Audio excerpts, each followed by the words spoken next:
He's never, well, other than just this second ago, he's never been in this crate.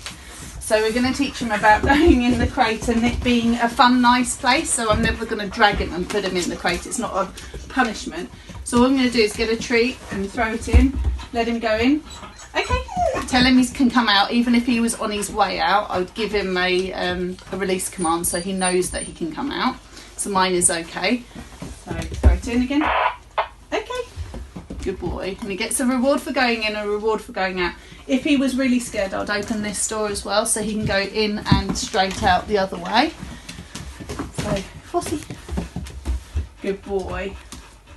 Good boy. And then I'd start to give him some rewards quite frequently just for being in it and not breaking straight back out of it again. So it's really easy for him to get it right and he gets lots of rewards.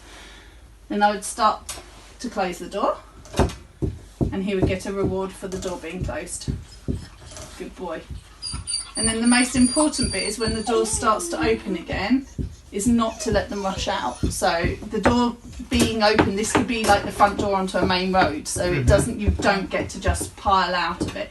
So I'll open it a little bit and providing he doesn't come back, I'll take the food back to him. Good boy. If he comes towards the door, I'll just quietly shut it again.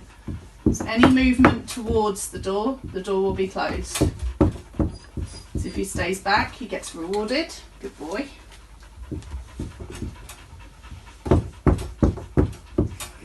Good boy. Oh dear.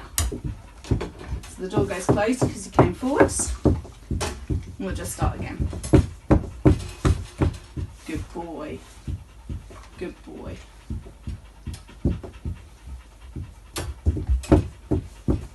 Good boy. Okay. Good lad.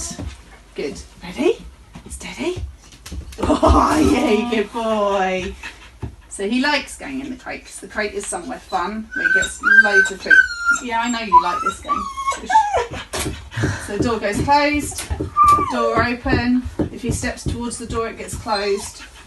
And it should apply that even if, oh dear, even if I walk away, which he went then to come with me, he doesn't get to come out because he hasn't been told he can come out. So that's his place unless I tell him otherwise. Okay. So I should be over here. So I still throw food back to him though. So he still gets rewarded for being in that space. And this could be his dog bed. It doesn't have to be a crate. It could just be a place where he has to be. Good boy. Okay.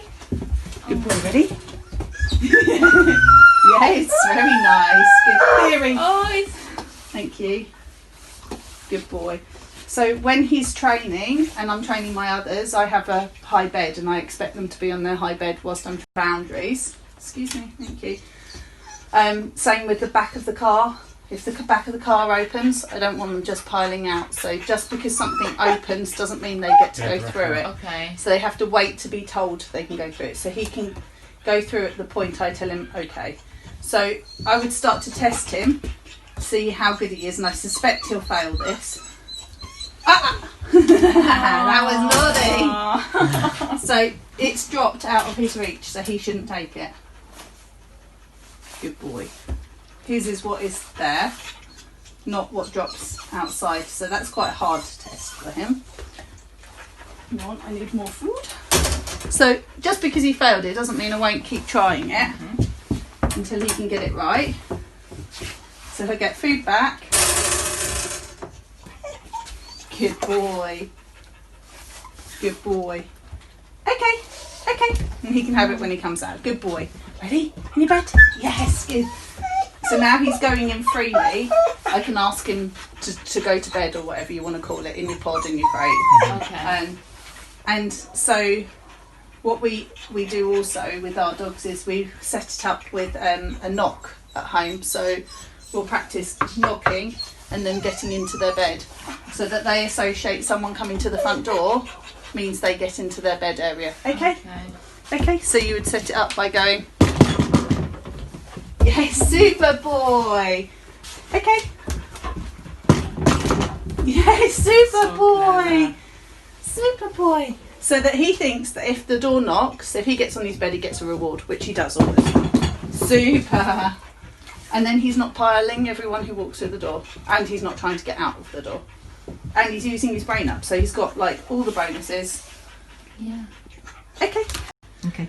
So a lot of the people who get ex-breeding dogs or dogs from rescue say to me, well, I don't want my dog to go in a crate, it's cruel. It's a cruel thing. Well, I think you can see he's not at all bothered about being in a crate. They don't care at all unless you use it as a bad place. Okay. But actually what it is, it's way more than crate training. It's teaching them to learn. It's teaching them to be patient. It's teaching them some manners. It's teaching them all about life, and it's a high reward game, so they love doing it. Okay. See, I don't tell him to get back in. He wants to get back in. So crate games is so much more than actually just doing a crate. And the biggest thing for me with him is he's a very high drive little dog. He's very busy. Force, okay. And he had to spend 7 months in a crate because he had a big operation. Had he not learnt to be relaxed and happy in a crate, I suddenly would have been throwing a really manic dog into a crate where he wasn't allowed to be. He wasn't allowed to be a dog and run around. And he would have had 7 months of Helen, and instead we had 7 months of, it wasn't great, but he got to use his brain and play little brain games, and he was settled in it.